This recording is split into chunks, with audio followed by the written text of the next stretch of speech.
Hi, this is Ellen from the Make Room again, and today I'm going to cover the base loading machine, really how to use it, because I was conscious that in the other video I was only covering the top loading machine. And I'll go through the stitches and also a little bit of troubleshooting, which applies to all machines, so it'd be good to watch whatever sort of machine you've got. So today we're looking at the front loading, or sometimes called base loading machine, which has the bobbin concealed underneath. So normally you have to take the sleeve arm off, lift the front flap down, and you'll see the bobbin inside the case there. There's a little lever here that you just need to grab, and that pulls the bobbin out. Well, the bobbin case, it's not got a bobbin in it at the moment. So with your machine you will get some bobbins supplied. It's much better to buy lots more bobbins and wind a new bobbin every time you use a new colour.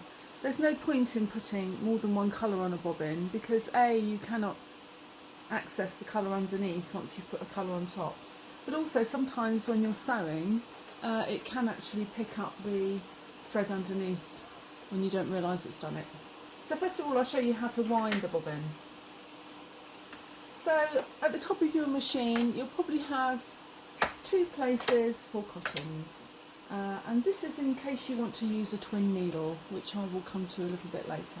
Doesn't matter which one you use, sometimes they're static, sometimes you can push them down, sometimes they're horizontal spindles where you have to put a little holder on the end, but this one's got upright ones, so put it on either one, and then you'll see a little tension disc on the top of your machine. Sometimes they put it at the back here on top of a bit of plastic, but it's always sticking up proud of the machine, and the only time you ever use this is to wind the bobbin, so don't be tempted to put your cotton in it for normal threading. So it doesn't matter which way your cotton comes off of the cotton reel.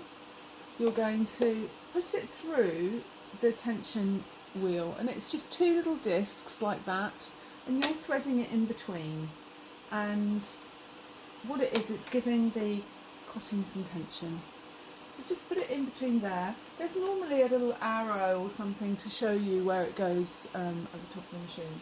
And then there's two ways that you can start winding the bobbin. You can put the thread through the little holes in the bobbin from the inside to the outside, and then put them onto the bobbin holder up here and just hold the upper thread while it winds like that.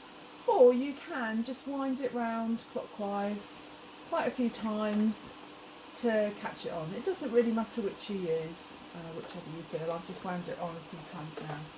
And then in order to wind the bobbin you have to click this across towards the right, and that engages the winding mechanism.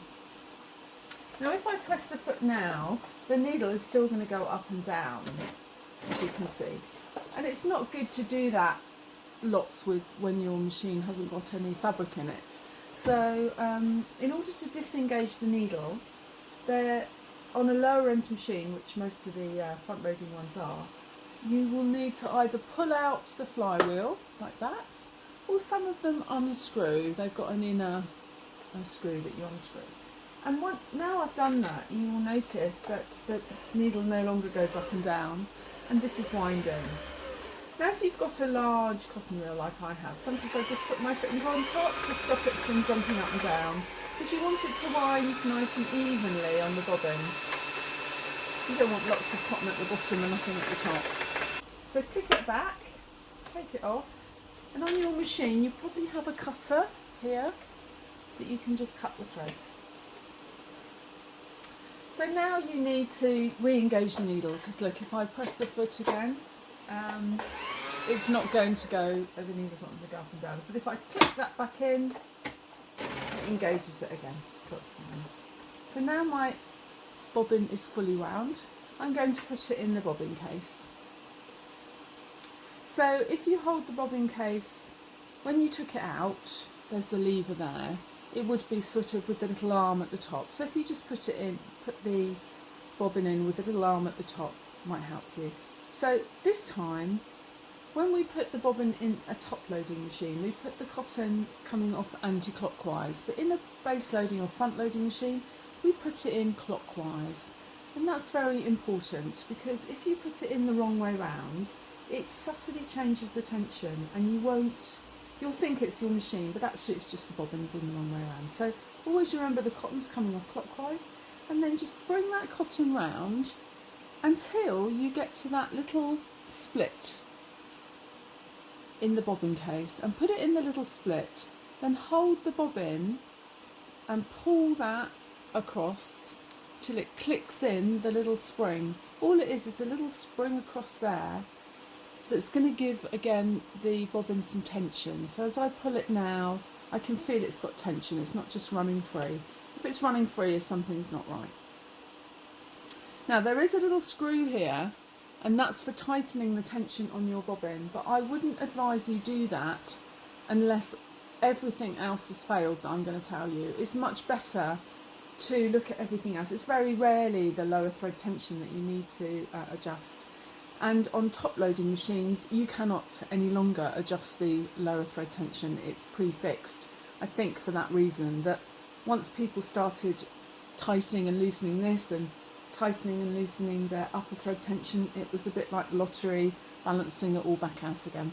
So best not to touch that. Obviously over time, if this feels very loose, then obviously it does need tightening, and you just screw it clockwise.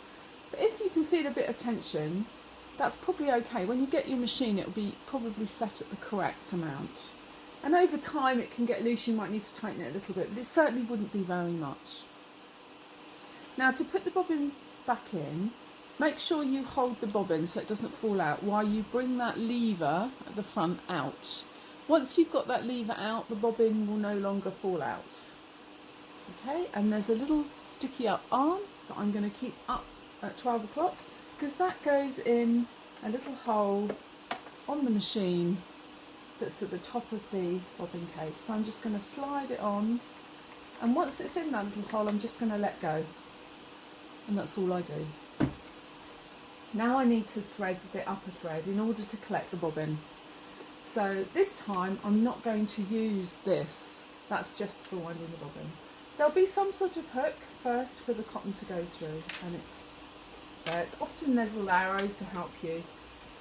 And that's before it goes through the front tension discs. Now the front tension discs are just like the bobbin, they're there to control the cotton and keep it a little bit taut, a bit like that one as well.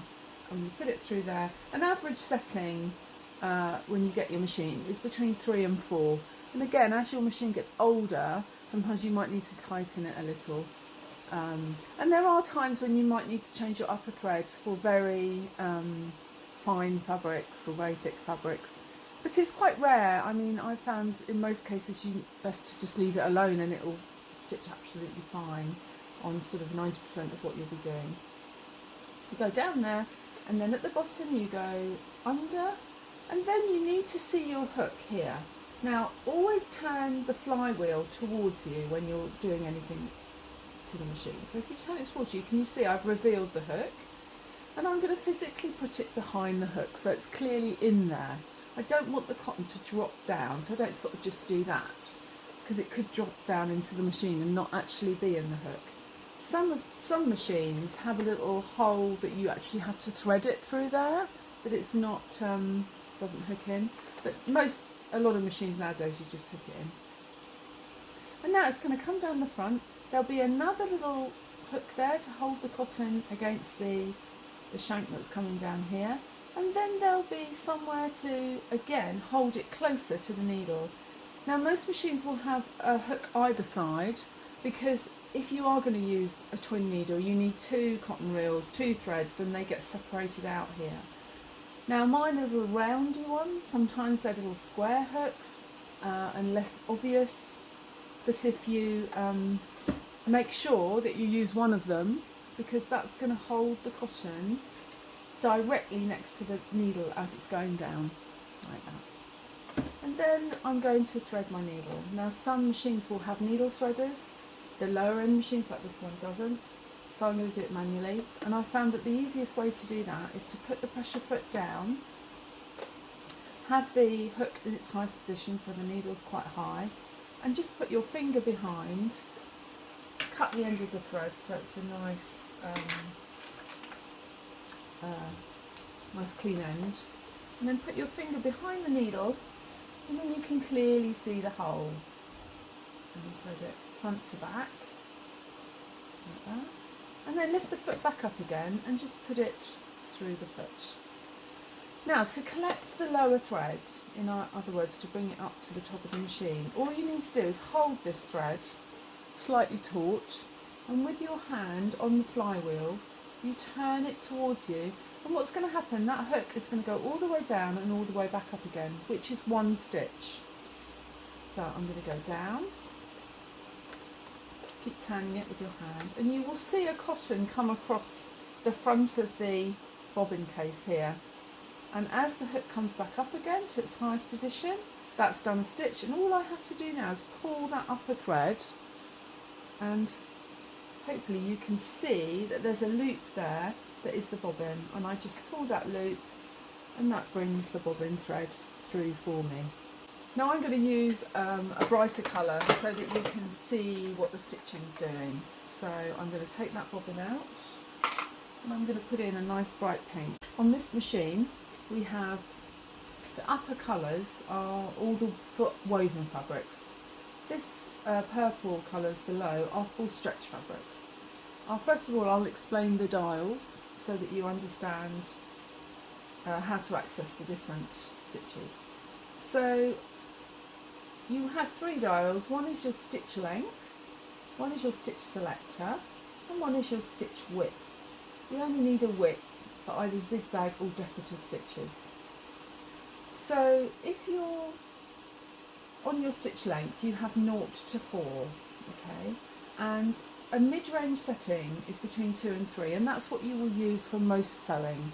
There are times when we increase it, when we want the stitch to be more dominant, like top stitching, and there are times when we decrease it for like fine fabrics, or certainly for buttonholes, and you'll use a very long stitch for gathering and things like that. But anyway, that'll all be future things that you'll be doing. So keep it between 2 and 3 for standard sewing. And then on your dial there'll be a little marker, and we're on B, which is straight stitch, and we've got it's got two B's. Now you might be a bit confused about that. It's got B needle in the middle, B needle to the left, but it doesn't, you can't change it, it's just B. And the way that you get needle to the left, because the default setting is always needle in the middle, and that will be with your stitch width dial on 5 normally. Could be 0, some machines it's 0, some it's 5. But if you watch what happens when I move the stitch width dial to the needle, you will see that the needle is moving from side to side, which obviously it has to do for zigzag. So if I move it to 0, it's now far over to the left. And that's the 2 needle positions that they're showing you. They're just showing you that you can move it. Now, when you have a third dial, some machines they combine this dial into this dial. They're cheaper machines. But if you do have the third dial, this gives you a lot of manoeuvrability as to where you want the needle to be. It won't do zigzag unless you're in the zigzag stitch. As long as you're in straight stitch, all this will do is move your needle. And you can leave it wherever you like. So there's times when we want to get closer to an edge, or we just want to get near a zip or something, that you will need to move your needle. So it's worth knowing about that. But for just normal sewing, I'm going to leave it in the middle. Because when the needle's in the middle, all these measurements, which are markers to help you stay a certain distance from the edge, are correct. Obviously, if you move the needle, they're not. So we've got a marker for 1, 1.5 and 2, and the imperial at the back there. And we've got them on this side as well on this machine. Often they're only on this side. So I'm going to keep that on 5, which is needle in the middle. I've got my stitch on straight stitch, and I've got it on 2.5 stitch length, and that is what you need it to be on for most of your sewing when you're just sewing seams. put your fabric under the material, under the pressure foot, and there's a lever here which lowers and raises the pressure foot. Now, pressure feet also go higher, which you might not realise. So if you press it up even more, it goes really high. So you can get really thick things under. So you're working on very thick jeans hems or something, you might need to lift that right up. But generally it'd just be those two, and that's just when you've got something really thick. So put your fabric under, put your pressure foot down, and then you can start sewing. I often just, if I'm working on something I need to be in a certain place, I just make sure my needle is in the right place by using my hand to just bring the needle down to make sure I am where I want to start. Now this is reverse. If you're sewing and you press that, it will go backwards all the time you have this pressed, and then when you let go again it will go forwards, and we use that to lock off the seam at the beginning and at the end. So I will demonstrate that. So if we're going forwards and then I press that, you can see it going backwards, and I let go, and so maybe at the end of my row I would do a few backwards, a few forwards, and then stop. Now when you take your work off your machine, you need to make sure that this hook is in its highest position. If you don't, then what you're trying to do is pull the work off when it's halfway through doing a stitch, and you'll get like double threads coming out the bottom, it'll feel tight, and it really isn't good for your machine for you to be doing that. It's a common mistake that people make. They don't realise they need to bring their hook to its highest position. When you pay a little bit more for a machine, you start getting a machine that automatically defaults to its needle up position. But so what I've got to do is with my hand, on the flywheel at the side, always towards me, I'm going to bring that hook to its highest position. Now I can see it, and now my work will come off really easily, as you can see. And you can see the little bit of reversing at the beginning and at the end. So that's straight stitch. Now we're going to move to zigzag. So zigzag is number 1. So you just click across to number 1, and again put your fabric underneath. Now you'll notice that the zigzag width is on 5, which is the widest width it will do. And at the moment we have our stitch length on 2.5, which is a mid-range setting. And I think the easiest thing to demonstrate is just to show you if I don't change anything. It'll be very wide and an average distance apart. And I think I'll just take it off so you can see. It's quite a wide zigzag, quite far apart. So you can use those dials to reduce that width and distance if you want to. And there's times we need that for something like a plique. We want almost a satin stitch. So if I could leave it quite wide, but if I bring the stitch length right down to say 1, you'll see that the stitch gets much closer together just by reducing the stitch length. Like that.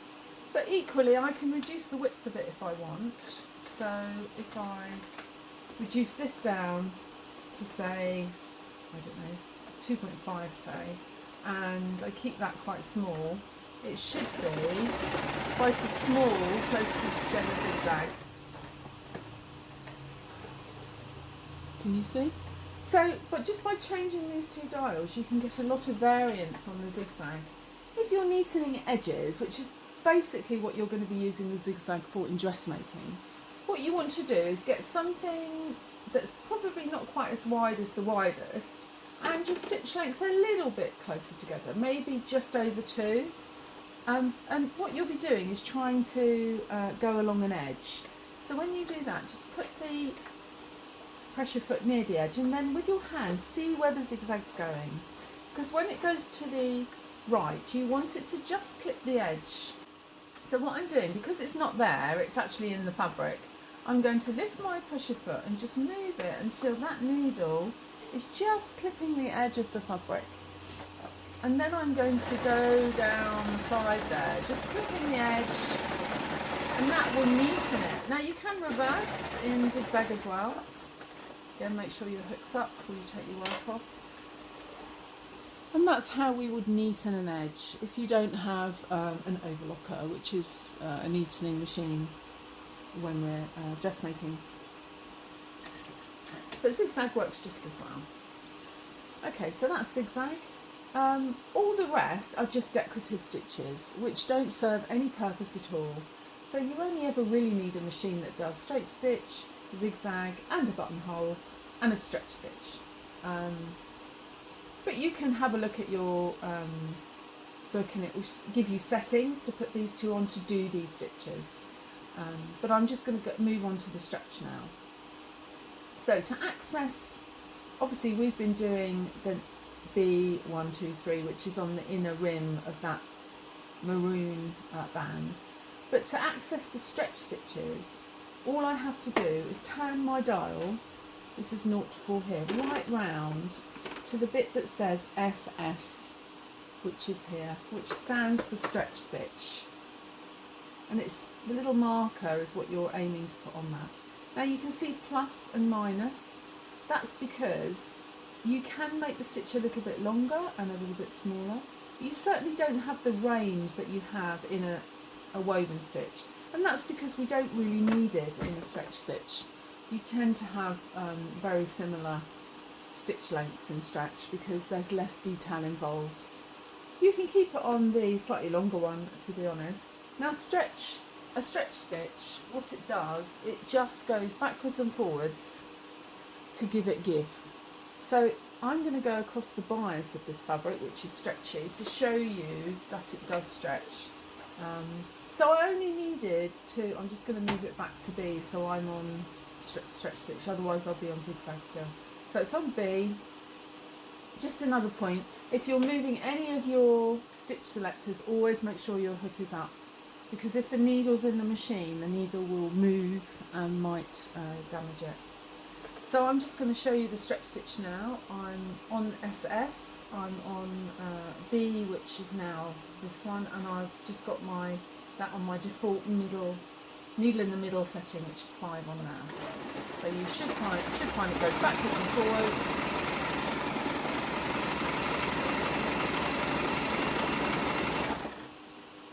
Make sure your hook's up before you take your work off. And you can see, and if I stretch it, it's got give. So when you're working on stretch fabrics, that stops the cotton from snapping when you are doing around your neck, around your hem, around your cuffs. When you're working on stretch fabric, you will also need a stretch needle, which I'll come to needles in a moment. Now I'm going to go on to the buttonhole. So I'm going to put that back to, always when you're getting back, leaving your machine, put it back to its default settings, between 2 and 3. Make sure it's on normal stitching, woven fabrics. That's on 5 or 0, whichever your machine is needle in the middle, and that's just on straight stitch. So first of all, in order to do the buttonhole, now this has an automatic buttonhole. Can you see? It's in one complete step. Now the advantage of that is that you don't have to do the 4 parts of a buttonhole step by step, but also it will judge the length of the buttonhole for you. Now here's the buttonhole foot, and in the back there's a place to put the button. So I'm just going to put the button in and close it up. It just holds it in, and that tells the machine how big a buttonhole to do. And there's a bar there that is going to go on the shank here that holds the feet on. So to release the foot that you've got on there at the moment, there'll be some sort of button or lever at the back that you just press and that will drop off. So I'm going to put I'm now going to use that ability to lift the pressure foot. So lift it up, to position it under that bar and lower it onto the foot, and can you see it's clipped on?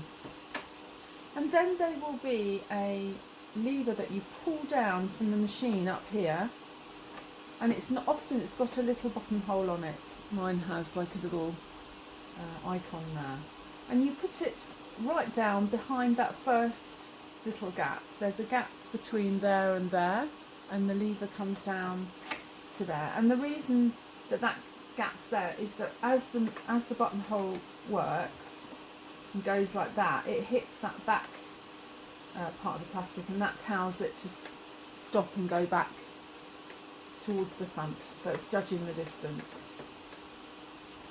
So just put your buttonhole foot on, and then we are going to put it onto buttonhole. And can you see there's an A there, which says automatic next to a picture of buttonhole, so I'm just going to turn it round to there. There's also a little thing that says reset, and that means at the end of every buttonhole I need to click it back and click it back to reset the buttonhole to start a new one. On a more expensive machine that will be automatic, and it will just beep at you when it's finished a buttonhole, which is telling you it's ready for the next one. But the lower end machines you have to do a little bit more manually. And then on my stitch length you will notice that there is a little buttonhole between 0 and 1 on your stitch length dial. So move it round to there. The difference between sort of 0 and 1 will be how corded your buttonhole is. So if you want like a really tight buttonhole, then you want it lower towards 0. If you want it more open, then you want it closer to 1. I'm going to leave it sort of somewhere in the middle. You need to leave this on its default setting here. So that should be ready now to do the buttonhole. When you're marking where to put your buttonhole, what I often find really helpful is to have a couple of pins telling me where I want to start my buttonhole, like a cross pin like that. And I'm going to literally put that cross in the hole of the foot. There's a hole there where you can see through, and I'm going to position those pins directly in that box, because that would be where I wanted my buttonhole to start, and then it will go up to there and then back again. So I'm going to put it under there. Take the pins out once you've got it positioned, so lower the foot down and take the button pins out so you know that you're in the right place. Now the machine will generally stay quite straight, but that's all your job is to guide with any sewing. It's just to help the machine stay on the straight and narrow really. You don't need to pull it or push it. The feed dog, the teeth underneath the plate here, will push the fabric through. I'm just going to hold it lightly either side and just let it do its thing. So it's doing the bottom first, it's going up one side, and then it should go across the top when it hits the other side, back down, and then when it gets to the bottom. Now with this machine it will stop when it gets to the bottom, but it keeps sewing in the same place. So you just need to judge how often you need to do that and then just stop. You don't need to do it loads and loads. Bring your hook up to its highest position and then pull the work off, and you will see you've got a very nice buttonhole there. You can cut the threads close to the work, front and back, and then you just need an unpicker, and you just put it in the bottom of your buttonhole and you just cut that buttonhole. Be careful not to cut the top there. If you're worried, put a pin in like that so you can't cut too far.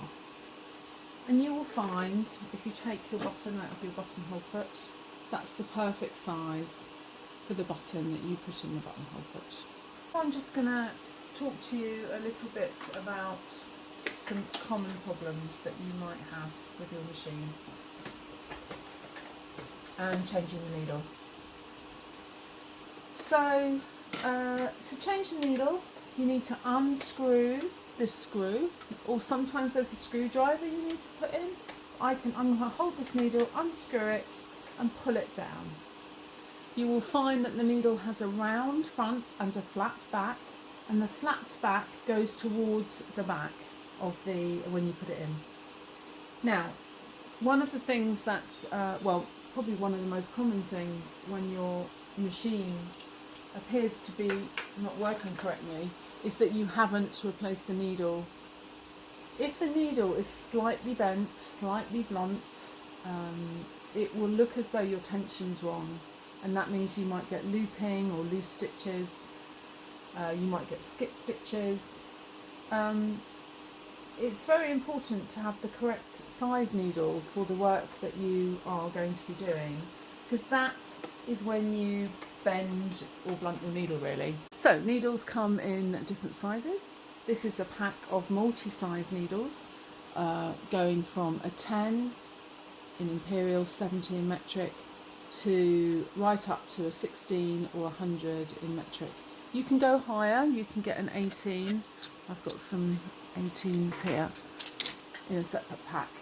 So that's 110, 18. And you can go lower than a 10, you can get an 8 or a 6. And basically you will use the weight, the needle according to the weight of your fabric. Now an average mid-range one is a 12. And that's what you will use most of. Schmetz is probably the best make that you can get, and they're all colour coded as well. They've got a very small marker of colour on each size, like the 12 has a little red marker, and then they're different colours, and you can get a little leaflet that tells you, and it helps you identify what size you've got in. So 12 is what you will use for most things, so cotton, linen, lightweight denim, corduroy, all those things, probably curtains, lightweight curtains, things like that. But if you switch to a heavier fabric, say a heavy denim or canvas, then you really need to change your needle, especially when you get to the hems where it's getting really thick. So you need to go up to a 14, which is a 90, or a 100, a 16. And that means that you won't bend the needle, because if you leave the 12 in, it will probably sew fine, and you'll do your jeans hem and you'll think, well, that's great. But unbeknown to you, you've slightly bent the needle. Not enough to the naked eye, because now it's not connecting well with the bobbin when it's going down, so it's just slightly off. So that affects how the machine is stitching. The other thing is that you could blunt it, just because you're continually got the same needle in, using all different fabrics. So after a while, your needle that has been in there now for like 6 months or something is a little bit blunt, or there's a little burr on the end of the sharp bit, you know, it's no longer as sharp. So you will get skip stitches, sometimes the tension looks wrong. There's all sorts of things that a needle presents that you don't realise that it's just a needle.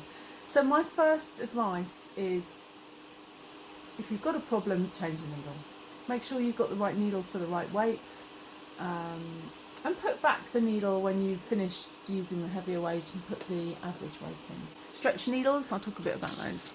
So stretch needles only come in either an 11, a 75, and I think there's one other slightly heavier one, because stretch fabric tends to be the similar weight. There aren't so many variants. Now the reason that you need a stretch needle is because stretch fabric is not woven, it is knitted. So if you look under a microscope, it's looks like knit, and so the needle has to pierce that knit, whereas on a woven fabric the needle finds its way through the weave.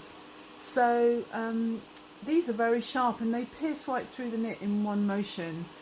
If you don't use these, you'll find that you skip stitches, because the normal needles can't find their way through the knit. They get fibres on the end of the point and then they can't connect to the bobbin. So use a stretch needle for stretch, but remember they colour code these as well with an extra colour. So these are the size colour, then they've got a yellow above so that I know it's stretch. And I found that the other makes don't do that. Remember to put your stretch back when you finish with it, because stretch will sew a woven fabric perfectly well. You won't notice any difference, but you're just wearing out your nice sharp stretch needles. Okay, so probably a good idea to get a multi-pack of needles, and maybe a few heavy ones, extra heavy ones, and certainly some extra 12s or 80s, because that's the one that you're going to use the most of, and then a pack of stretch needles. Now I'll show you a twin needle now, because I have talked about that, and that's really for top stitching. Twin needle looks like this, so it's got 2 needles on one shank, and in order to use a twin needle, just take that needle out, you just need 2 cottons on here. Remember, the flat bit back of the needle goes towards the back. When you put any needle in, make sure it's as high as it will go before you screw that back up again. And now we've got 2 places for the needle, so you just thread the 2 cottons through as one if you like. But when you get to those 2 hooks here, then they get separated out. And one goes through one needle, and one goes through the other. Again, still front to back. I'll just put that in to show you. I'll just make sure I'm on straight stitch again, make sure your hook's up. You're going to change B 2 to 3 and that's on 5.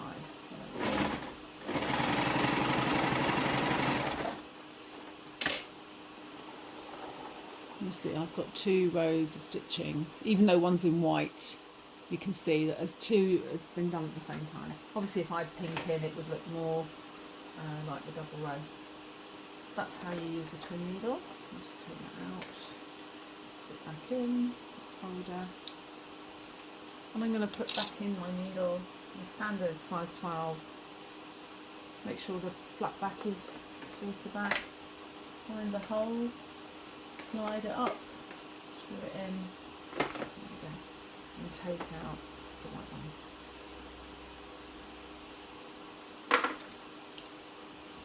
The other things that could be wrong with your machine is that it just needs a good clean, and that is just something you need to do. You know, if you do a lot of sewing, obviously lint will build up in your machine and you need to clean it. So in order to clean it, obviously you take this out, the bobbin, and you can actually undo this and take all these out as well. Just going to pull them for you. You can see it all comes out. You can clean all inside there. You can unscrew the top here. You'll get a screwdriver that is the right size to fit under the screws undone. Just